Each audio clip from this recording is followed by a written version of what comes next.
Actress और TMC सांसद नुसरत जहां वैलेंटाइन वीक मना रही हैं। सोशल मीडिया पर rose day, chocolate day, teddy day, hug day, kiss day की तस्वीरें पोस्ट कर रही हैं। लेकिन ये पोस्ट ऐसे समय किए जा रहे हैं जब बंगाल के संदेशखाली में प्रदर्शन हो रहे हैं। आरोप है कि टीएमसी नेता शेख शाहजहां और उसके करीबियों ने टीएमसी के दफ्तर में महिलाओं का यौन शोषण किया। बता दें कि संदेशखाली बशीरहाट संसदीय क्षेत्र में आता है। नुसरत जहां वहीं से ही सांसद हैं।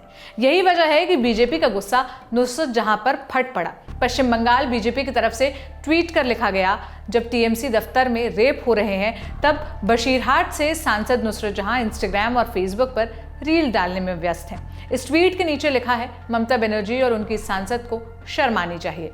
ये मामला पिछले हफ्ते से चल रहा है और नुसरत वैलेंटाइन वीक भी तभी से ही मना रही हैं। हालांकि मंगलवार यानी कि 12 फरवरी को उनका बयान सामने आया। सुनिए। At this critical juncture, let's refrain from instigating or provoking others and instead unite to support the administration. The state government is tirelessly aiding the locals, and as an elected representative, as an MP of the area, I am maintaining regular communication with the authorities. Whatever is needful is being done. So it is very crucial that we all need to avoid politicizing the situation. And I believe my role is to quell the flames, not stoke them. So let's all come together and cooperate with the administration and allow them to perform their duties.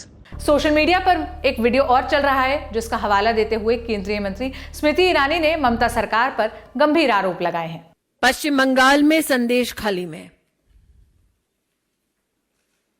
कुछ महिलाओं ने media को संबोधित करते हुए बांग्ला में अपनी व्यथा को व्यक्त किया। टीएमसी के लोग घर घर जाकर देखते थे किस घर की कौन सी बहू सुंदर है, के कौन बॉयशी, उम्र में कौन कम है। ये बंगाल की संदेशखाली की महिलाएं पत्रकारों से बांग्ला में कह रही थी कि उनके पतियों को आकर टीएमसी के गुंडों द्वारा बोला जाता, तुमी स्वामी होते पारो किंतु तुम्हार कोनो अधिकार नहीं। जिन औरतों को आइडेंटिफाई किया जाता उनके पतियों से कहा जाता कि तुम इसके पति हो सकते हो, लेकिन अब तुम्हारा इस औरत पर कोई अधिकार नहीं है। इन बांग्ला की संदेशखाली की महिलाओं ने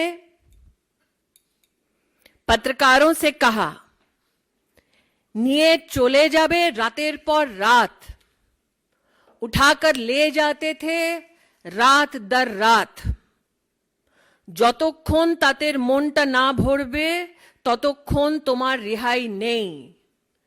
जब तक टीएमसी के इन गुंडों का मन नहीं भरता था तब तक इन औरतों को रिहा नहीं किया जाता था। टीएमसी के तमाम बड़े नेता संदेशखाली केस पर लगे आरोपों को पूरी तरह से खारिज नहीं कर रहे हैं। वहीं ममता सरकार में मंत्री चंद्रिमा भट्टाचार्य ने स्मृति ईरानी को जवाब देते हुए कहा, रेप होता है, इसमें धर्म तलाशना उकसाने की कोशिश है। Rapists cannot have any religion. Rapists are rapists. You know, you cannot divide them in that sense. We never said that Bilkis Banu's rapists are Hindus. It's not that. Because rapists are rapists, be they Hindus or be they Muslims or be they any other religion. This is where she has shown that she has put on political glasses, and that is what she is doing. She is trying to provoke a section of people. स्थानीय TMC नेता शेख शाहजहां और उसके करीबियों पर गंभीर आरोप लगे हैं। शेख शाहजहां ईडी की रेड के बाद से गायब है। संदेशखाली में जो हुआ, बीजेपी उसे महिला उत्पीड़न के साथ हिंदू मुस्लिम वाले एंगल से भी जोड़ रही है। वहीं टीएमसी का कहना है कि कार्रवाई हो रही है। इस पूरे मामले को राजनीतिक रंग न दिया जाए, लेकिन लोकसभा चुनाव की उल्टी गिनती भी चालू है और बंगाल बीजेपी को मुद्दा भी मिल गया है। ये खबर लिखी थी मेरे साथी गौरव ताम्रकार ने। आप क्या राय रखते हैं कमेंट बॉक्स में बताइएगा। देश और दुनिया की तमाम खबरों के लिए ललित टॉप देखते रहिए। शुक्रिया।